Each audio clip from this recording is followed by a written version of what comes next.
কখনো কি ভেবে দেখেছেন ডলফিনরা কেন জাহাজের আগে আগে সাঁতার কাটে?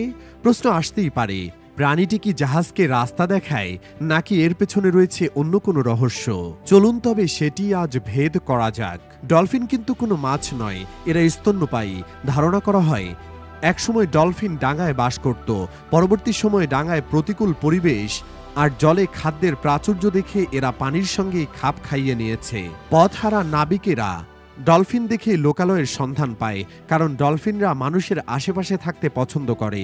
সবচেয়ে মজার ব্যাপার হচ্ছে বাচ্চাদের সঙ্গে এরা আরও বেশি বন্ধুসুলভ আচরণ করে। মানুষের মধ্যে ছেলে মেয়ে বা শিশু শনাক্ত করার মতো বুদ্ধিও ডলফিনের আছে। ডলফিনরা অনুকরণ প্রিয়, বিভিন্ন অঙ্গভঙ্গি বা আকার ইঙ্গিত বুঝতে পারে বলে অনেক দেশে ওশেনড্রিয়াম বা ওয়াটার পার্কে ডলফিনের মজার মজার খেলা দেখানো হয়। এছাড়া সমুদ্রে অনেক মাছ ধরার কাজেও জেলেরা ডলফিনের সাহায্য নেন। বুদ্ধিমান প্রাণীটি মাছের ঝাঁককে তাড়া করে জেলের জালের দিকে নিয়ে যায়। ডুবন্ত নাবিকদের ডলফিন তীরে পৌঁছে দিয়েছে, এমন ঘটনাও শোনা যায়। মাঝে মধ্যেই দেখবেন ডলফিনরা জাহাজের আগে আগে সাঁতার কাটছে। কিন্তু কেন?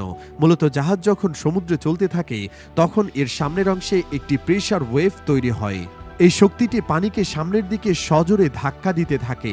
ডলফিনকে বলা হয় বুদ্ধিমান প্রাণী। ধারণা করা হয় প্রাণীটি বুঝতে পারে যে এই ওয়েভের সাহায্য নিয়ে কম পরিশ্রমে অনেক বেশি সাঁতার কাটা যায়। ছোটবেলায় অনেকেই সাইকেল চালাতে গিয়ে বাতাসের ফায়দা নিয়ে অনেক দূরে এগিয়ে যেতাম। এটি মূলত তেমনই একটি বিষয়। বেশিরভাগ ডলফিনের প্রজাতি সমাজবদ্ধ হয়ে থাকে, একসঙ্গে সাঁতার কাটে এবং একসঙ্গে শিকার করে। সাধারণত ছোট মাছ, স্কুইড আর অক্টোপাসিড এদের প্রধান খাদ্য। বাচ্চা ডলফিনগুলো একটা নির্দিষ্ট সময় পর্যন্ত মায়ের সঙ্গেই থাকে, এরপর শিকারে অভ্যস্ত হলে আলাদা হয়ে যায়। ডলফিন দুর্দান্ত শিকারীও। এদের মধ্যে কিলার হুয়েল প্রজাতির ডলফিনের কথা না বললেই নয়।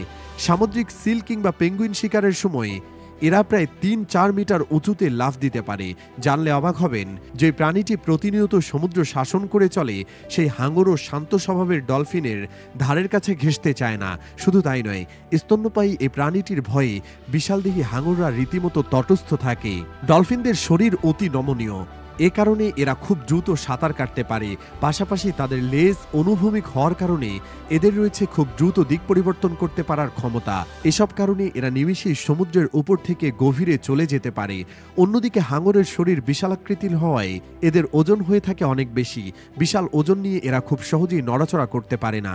এদের লেজ হয়ে থাকে উল্লম্ব, এ কারণে এরা খুব সহজেই ডানে বামে যাতায়াত করতে পারলেও চলাচলে দ্রুত গতি অর্জন করতে পারে না। হাঙর শিকারী প্রাণী হয় স্বভাবতই, এরা ডলফিনের উপর আক্রমণ করতে যায়। তবে বুদ্ধি দিয়ে ডলফিনরা এই পরিস্থিতিকে খুব সহজেই মোকাবেলা করে থাকে।